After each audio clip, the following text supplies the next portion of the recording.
العيش البلدي اللي بتشتريه كل يوم ب20 قرش وصل للعالمية ودخل شوارع أمريكا وبقى بيتباع بالدولار كمان. لا وإيه ده بيدخل ملايين كل سنة ولسه اللي جاية. أصل اللي عملته شركة ريتش باك فعلا ما خطرش على بال حد، بس الشركة عملت إيه وإزاي الرغيف مصري وصل لأمريكا وبقى بيتباع بكام؟ كل دي تفاصيل هتعرفها معانا في الفيديو ده.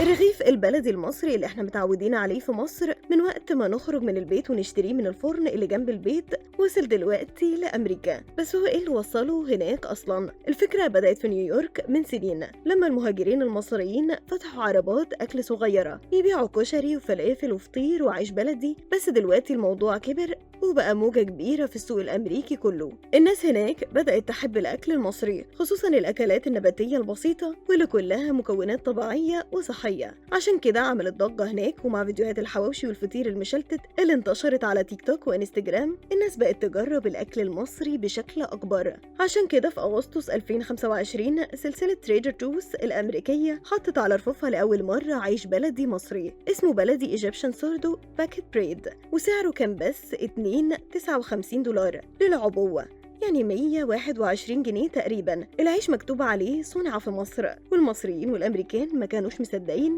ان اخيرا العيش ده وصل هناك. عشان كده بدأوا يصوروه ويعملوا عليه ريفيوهات وفيديوهات، وفعلا الفيديوهات بدأت تنتشر بسرعة والتقييمات كانت عالية جدا. والجالية المصرية هناك كانت فرحانة جدا انها شافت الرغيف البلدي تاني على سفرها. واحد من المصريين هناك قال ان دي ثورة حقيقية، الرغيف البلدي بقى جزء من حياتهم اليومية والسعر بقى مناسب جدا، واحيانا المتاجر بتحط حد للشراء عشان الطلب زايد جدا. ومش بس كده، المطاعم اللي بتقدم اكلات مصريه زادت كتير، والناس بقت تحب الاكلات النباتيه والكشري والفلافل والعيش البلدي بقى ليهم مكانه خاصه عندهم. الشركه المصريه ريتش باك كانت واحده من اول الشركات اللي دخلت السوق الامريكي، والرئيس التنفيذي جلبار حبيكا قال ان الفكره بدات سنه 2023 لما مستورد امريكي سالهم لو ممكن يصدروا الرغيف البلدي، وبعد تجارب ودراسات انطلقت الشراكة.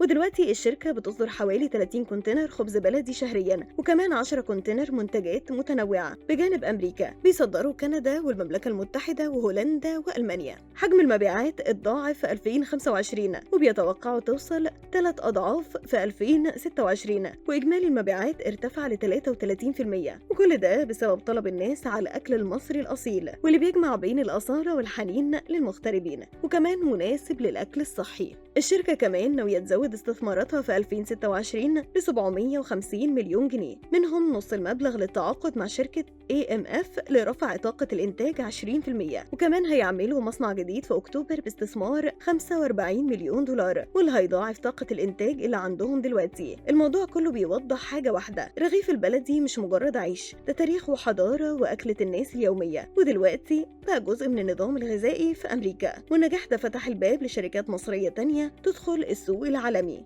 ودلوقتي قول لنا تفتكر المنتج اللي ممكن يدخل أمريكا تاني؟